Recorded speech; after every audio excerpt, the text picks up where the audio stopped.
ನಾನೇ ಮಧುಮಕ್ಕಳನ್ನು ಕುಳ್ಳರಿಸಿಕೊಂಡು ಸಾಗುತ್ತಿದ್ದೆ. ಒಮ್ಮೆಗೆ ಬರಸಿಗೆ ನುಡಿದ ಅನುಭವವಾಯಿತು. ನುಡಿಯಿತಲ್ಲ, ಶರೀರವಾಣಿ. ಕಂಸ, ನಿನ್ನ ತಂಗಿಯ ಮದುವೆಯೆಂದು ಬೇಡಬೇಡ, ಸಂತೋಷ ಪಡಬೇಡ. ಯಾರನ್ನು ನೀನು ಅತಿಯಾಗಿ ಪ್ರೀತಿಸುತ್ತಿದ್ದೀಯೋ ಆ ನಿನ್ನ ತಂಗಿಯ ಗರ್ಭದಲ್ಲಿ ಹುಟ್ಟುವ 8ನೆಯ ಮಗುವಿನಿಂದ ನಿನಗೆ ಮರಣ. ಒಮ್ಮೆಗೆ ಆಕಾಶವೇ ತಲೆ ಮೇಲೆ ಬಿದ್ದಂತೆ ಭಾಸವಾಯಿತು. ಅರೆ, ನನ್ನ ತಂಗಿ ನನ್ನ ಮರಣವನ್ನು ಕಟ್ಟಿಕೊಂಡಿದ್ದಾನೆ ಎನ್ನುವುದನ್ನು ನನಗಿಂದಲೂ ಸಹಿಸುವುದಕ್ಕೆ ಸಾಧ್ಯವಿರಲಿಲ್ಲ. ಒಪ್ಪುವುದಕ್ಕೂ ಆಗುತ್ತಿರಲಿಲ್ಲ. ಇಲ್ಲ ಇಲ್ಲ, ಅದೆಂದಿಗೂ ಸಾಧ್ಯವಿಲ್ಲ ಎಂದು ನನ್ನ ಮನಸ್ಸು ಉಂಟು. ಆದರೆ ಮಹಾಮಲ್ಲ ಕಂಸನನ್ನು ಮುಟ್ಟುವುದಕ್ಕೆ ಯಾರಿಂದ ಸಾಧ್ಯವಿದೆ? ನನ್ನ ತುಡುಕುವ ಗಂಡು ಯಾರಿದ್ದಾರೆ ಈ ಭೂಮಿಯಲ್ಲಿ? ಇಲ್ಲ ಇಲ್ಲ, ನನ್ನ ಜೀವವನ್ನು ಕಳೆಯುವುದಕ್ಕೆ ಯಾರಿಂದಲೂ ಸಾಧ್ಯವಿಲ್ಲ. ಯೋಚಿಸುತ್ತಿದ್ದೆ. ಒಮ್ಮೆ ಅದು ನಿಜವಾದರೆ ತಂಗಿಯ ಮುಖವನ್ನು ಮತ್ತೆ ಮತ್ತೆ ನೋಡುತ್ತೆ. ಸಾವಿನ ಜೊತೆ ಚೆಲ್ಲಾಟದಾಡುವಂತೆ ನನ್ನ ಸಾವನ್ನು ಒಣಗಿಸುವಂತೆ ತುಡಿಸಿದ್ದಳು.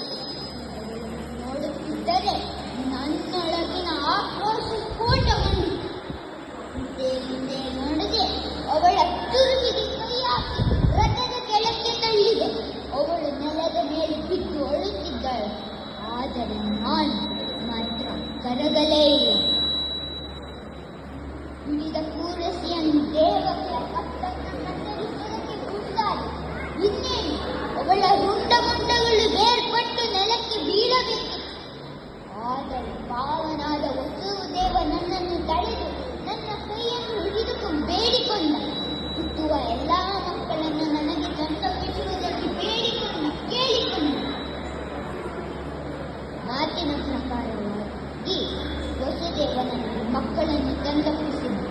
ಹಿಂದೆ ಮುಂದೆ ಯೋಚಿಸದೆ ಆ ಮಕ್ಕಳ ಕತ್ತನ್ನು ಕತ್ತರಿಸಿದೆ. 6 ಮಕ್ಕಳ ಜೀವನವನ್ನು ಕಳೆದಿದ್ದೇನೆ.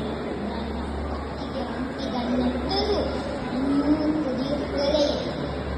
7ನೆಯ ಮಗು ನಭೋಮಂಡಲಕ್ಕೆ ಚಿನ್ನಿ. 8ನೆಯ ಮಗು ಆ ವೈರಿ ನನ್ನಿಂದ ತಪ್ಪಿಸಿಕೊಂಡು ನನ್ನ ಗೋಕಲದಲ್ಲಿ ಬೆಳೆಯುತ್ತಾ ಇದೆಯಂತೆ. ಆ ಮಗುವನ್ನು ಕೊಲ್ಲಲು ಏನೆಲ್ಲ ಮಾಡಿದೆ. ಏನು ಮಾಡಿದರೂ ನನ್ನಿಂದ ಸಾಧ್ಯವೇ ಆಗುತ್ತಿಲ್ಲ. ಈಗ ನಾನು ಯೋಚಿಸುತ್ತೇನೆ, ನಾನು ಮಾಡುವುದು ಸರಿ ಎಂದು ಪ್ರಶ್ನಿಸಿಕೊಂಡು ಆ ಮಕ್ಕಳನ್ನು ತಂದೆ ತಾಯಿಯಿಂದ ಬೇರ್ಪಡಿಸಿದ್ದು ಗೊತ್ತಿಲ್ಲ. ಹುಟ್ಟುವ ಪ್ರತಿಯೊಬ್ಬ ಜೀವಿಯು ತನ್ನ ಬದುಕಿಗೆ ಕಾರಣವಾದ ತಂದೆ ತಾಯಿಯನ್ನು ಪ್ರೇಮಿಸುತ್ತದೆ. ನನ್ನ ನುಡಿದು ಲೋಕದಲ್ಲಿ ಒಂದು ಮಾತು, ಕೆಟ್ಟ ಮಕ್ಕಳು ಇರಬಹುದು, ಆದರೆ ಕೆಟ್ಟ ತಂದೆ ತಾಯಿ ಇರುವುದಕ್ಕೆ ಸಾಧ್ಯವಿಲ್ಲ. ಆದರೆ ನಿಜ ಹೇಳಬೇಕೆಂದರೆ ನನ್ನ ಬದುಕಿನಲ್ಲಿ ಅವರ ಪ್ರೀತಿ ಸಿಗಲೇ ಇಲ್ಲ. ಬೀದಿಯಲ್ಲಿ ಅನ್ನಕ್ಕಾಗಿ ಕೈ ಚಾಚುವ ಭಿಕ್ಷಕನ ಮಕ್ಕಳಿಗಾದರೂ ಆ ಪ್ರೀತಿ ಸಿಕ್ಕಿರಬಹುದು. ರಾಜಕುಮಾರನ ಹುಟ್ಟಿದ್ದವನು ಬೆಳೆದವನು, ಆದರೆ ಆ ಪ್ರೀತಿಯಾಗಿ ಎಷ್ಟೋ ಹಂಬಲಿಸಿ ಹೋಗಿದೆ. ಯಾಕೋ ಗೊತ್ತಿಲ್ಲ. ಅಪ್ಪ ಅಮ್ಮ ನನ್ನನ್ನು ಅಲಕ್ಷಿಸಿದರು, ತುಚ್ಛೀಕರಿಸಿದರು.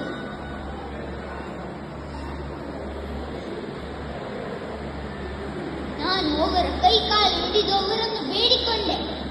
ಅಕ್ಕರೆಗಾಗಿ ಹಬ್ಬ ಹಾಕಿಸಿದೆ. ಕೊನೆಗೂ ಆ ಪ್ರೀತಿ ನನಗೆ ದಕ್ಕಲೇ ಇಲ್ಲ.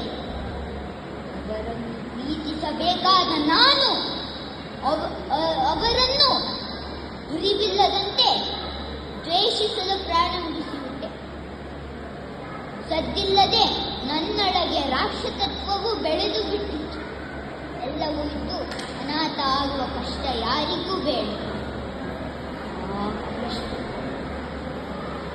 ಆ ಕೃಷ್ಣ ಮತ್ತೆ ಮತ್ತೆ ನೆನಪಾಗುತ್ತಿದ್ದಾನೆ.